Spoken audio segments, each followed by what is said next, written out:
यानंतर बघूयात मोठ्या बातम्या। मंत्री छगन भुजबळांच्या नाशिकच्या निवासस्थानाची सुरक्षा वाढवली। विधानसभेमध्ये भुजबळांच्या धमकीचा मुद्दा मांडल्यानंतर पोलिसांची खबरदारी। नाशिकच्या भुजबळ फार्मला आता पोलीस छावणीचं स्वरूप। अंतरवाली सराटीतील दगडफेकी प्रकरणी ऋषिकेश बेदरेला जामीन मंजूर। मुंबई हायकोर्टाच्या औरंगाबाद खंडपीठाचा निर्णय। ऋषिकेशला बीड आणि जालन्यात जाण्यासाठी मज्जाव।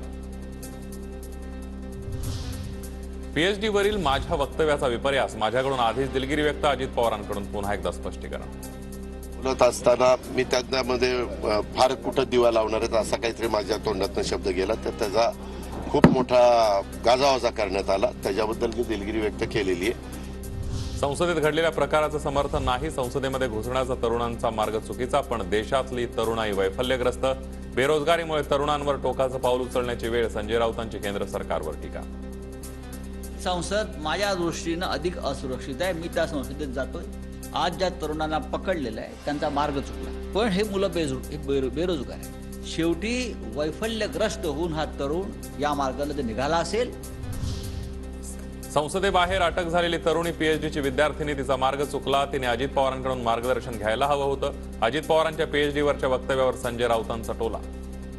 ज्या तरुणांना पकडलेलं आहे त्यांचा मार्ग चुकला, पण हे मुलं बेरोजगार आहेत।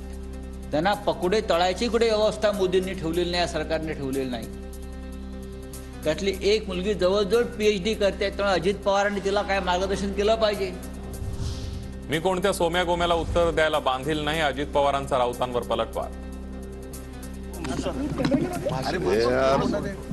काही सोम्या गोब्यांनी काय विचारलं त्याचं उत्तर द्यायला अजित पवार बांधील नाहीये। ठाकरे गटाच्या अदानी समूहावरील मोर्चाला धारावी पोलिसांनी परवानगी नाकारली।